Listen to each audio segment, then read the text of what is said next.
குடியரசுத் தலைவர் தேநீர் விருந்திற்கு கோவையைச் சேர்ந்த ஆட்டோ ஓட்டுநர் சங்கீதாவிற்கு சிறப்பு அழைப்பு. குடியரசு தின விழாவை முன்னிட்டு குடியரசுத் தலைவர் வழங்கும் தேநீர் விருந்தில் கலந்து கொள்ள கோவையைச் சேர்ந்த ஆட்டோ ஓட்டுநர் சங்கீதாவிற்கு சிறப்பு அழைப்பு விடுக்கப்பட்டுள்ளது. இதனுடன் டெல்லி ராஷ்டிரபதி பவனில் நடைபெறும் குடியரசு தின பேரணியையும் நேரில் காணும் வாய்ப்பும் அவருக்கு வழங்கப்பட்டுள்ளது. கோவை கவுண்டம்பாளையம் பகுதியைச் சேர்ந்த சங்கீதா ஆட்டோ ஓட்டுநராக பணியாற்றி வருகிறார். அவரது கணவர் பாலாஜி கட்டுமான தொழிலாளியாக வேலை செய்து வருகிறார். இருவரின் மாத வருமானம் மிக குறைவாக இருந்த போதிலும் மாதம் 4000 ரூபாய் வீட்டு வாடகை செலுத்தி வாடகை வீட்டில் வாழ்ந்து வந்தனர். சங்கீதாவின் தாத்தாவிற்கு சொந்தமான பூர்வீக நிலம் இருந்தாலும் பொருளாதார நெருக்கடியால் பயன்படுத்த முடியாத நிலையில் நீண்ட காலமாக வாடகை வீட்டிலேயே குடும்பம் வசித்து வந்தது.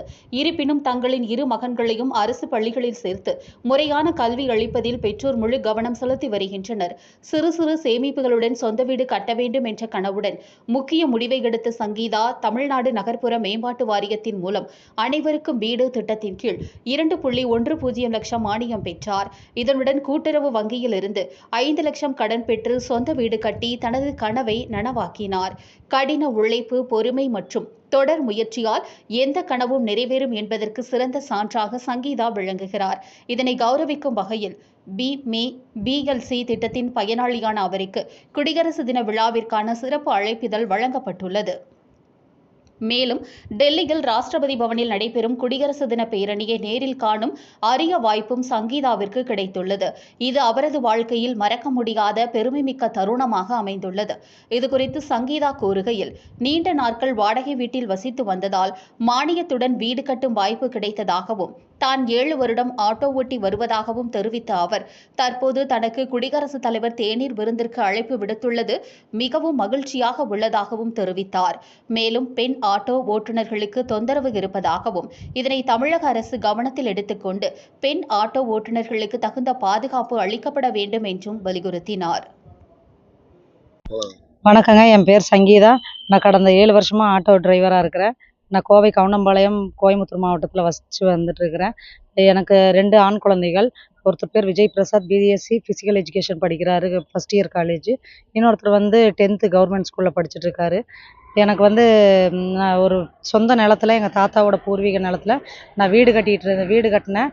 அந்த இடத்துல அந்த வீடு கட்டின திட்டத்தின் மூலயமா 2,10,000 எனக்கு மானிய லோன் கொடுத்தாங்க. அந்த மானிய லோன் கொடுத்ததுல எனக்கு ரொம்ப ரொம்ப ஹெல்ப்ஃபுல்லாக இருந்துச்சு. அது போக நான் 5 லட்ச ரூபாய்க்கு கூட்டுறவு வசதி வாரியத்தில் அவங்களும் எனக்கு வீடு டாக்குமெண்ட் வச்சு ஒரு லோன் போட்டு கொடுத்தாங்க. அதுவும் ரொம்ப ரொம்ப ஹெல்ப்ஃபுல்லாக இருந்துச்சு. நான் சிறுக சிறுக சேர்த்து வச்ச பணமும் அது எல்லாம் போட்டு நான் ஒட்டுக்கா வீடு கட்டியிருந்தேன். நான் ஆட்டோ ஓட்டி எனக்கு லோக்கல்லையே தான் நான் ஆட்டோ ஓட்டியிருக்கேன். இந்த லோக்கல்லையே ஆட்டோ ஓட்டி ரொம்ப இந்த கஷ்ட நஷ்டங்கள் என்னென்னன்ட்டு எனக்கு இதில் இருந்து தெரிஞ்சிருக்குது. நான் இன்னி வரைக்கும் வெளியூர் கூட நான் போனதில்லை. எங்கேயுமே பக்கத்தில் கூட நான் போனதில்லை. எனக்கு வீடு விட்டால் ஆட்டோ விட்டால் வீடு, இதுவே தான் நான் பார்த்துருக்கேன். ஆனால் இதில் நான் டெல்லிங்கிறது நான் கனவுல கூட இன்னி வரைக்கும் நினச்சதில்லை. அந்த கனவு இன்னைக்கு நனவாக இருக்குது. இப்போ குடியரசுத் தலைவர் எனக்கு தேநீர் விருந்து சாப்பிட்றதுக்காக என்னை அழைச்சிருக்கிறாங்க. அதை கூட நான் இது இன்னி வரைக்கும் நனவான்ட்டு எனக்கு தெரியல. அது என்ன ஏதுன்ட்டு எனக்கு இன்னி வரைக்கும் தெரியல. அது எப்படி இருக்கும், என்னென்னவா இருக்கும், அந்த நாடு எப்படி இருக்கும், அந்த ஊர் எப்படி இருக்குங்கிறதெல்லாம் எனக்கு ஒரு இதாக இருக்குது. ஏன்னா நான் இதுக்குள்ளாரையே பார்த்தாச்சு, சிட்டிலேயே இருந்து பார்த்தாச்சு. இருந்தாலும் அது அவர் அழைப்பு விடுத்ததுக்காக ரொம்ப ரொம்ப நன்றி தெரிவிச்சுக்கிறேன். நான் இன்னி வரைக்கும் இங்கேருந்து வெளியோட நாகரிகங்கள் எப்படி என்னங்கிறது எனக்கு தெரியாது இன்னி வரைக்கும். அது எப்படி இருக்குங்கிறது கூட நான் கனவு கூட காண்டதில்லை. அதெல்லாம் நம்மளுக்கு கிடைக்குமாங்கிறதே ரொம்ப கஷ்டம். ஏன்னா ஒரு லேடி டிரைவரெல்லாம் இதெல்லாம் நினைக்கவே கூடாது. நம்மளுக்கு வீடு, சாப்பாடு செய்கிறது, இந்த ஆட்டோ ஓட்டுறது இதோட நம்மளுக்கு முடிஞ்சிடும். ஆனாலும் இன்னைக்கு எல்லாமே நிறைவேற்றிருக்குது. அதுக்காக எல்லாருக்குமே ரொம்ப ரொம்ப நன்றி. என்னோட ஆட்டோ லேடி டிரைவர்களுக்காக ஒன்றே ஒன்று நான் சொல்ல விரும்பிக்கிறேன். அவங்களுக்கும் அதே எனக்கு கிடைச்ச எல்லாமே அவங்களுக்கும் கிடைக்கணுன்ட்டு நான் வேண்டி விரும்பி கேட்டுக்கிறேன்.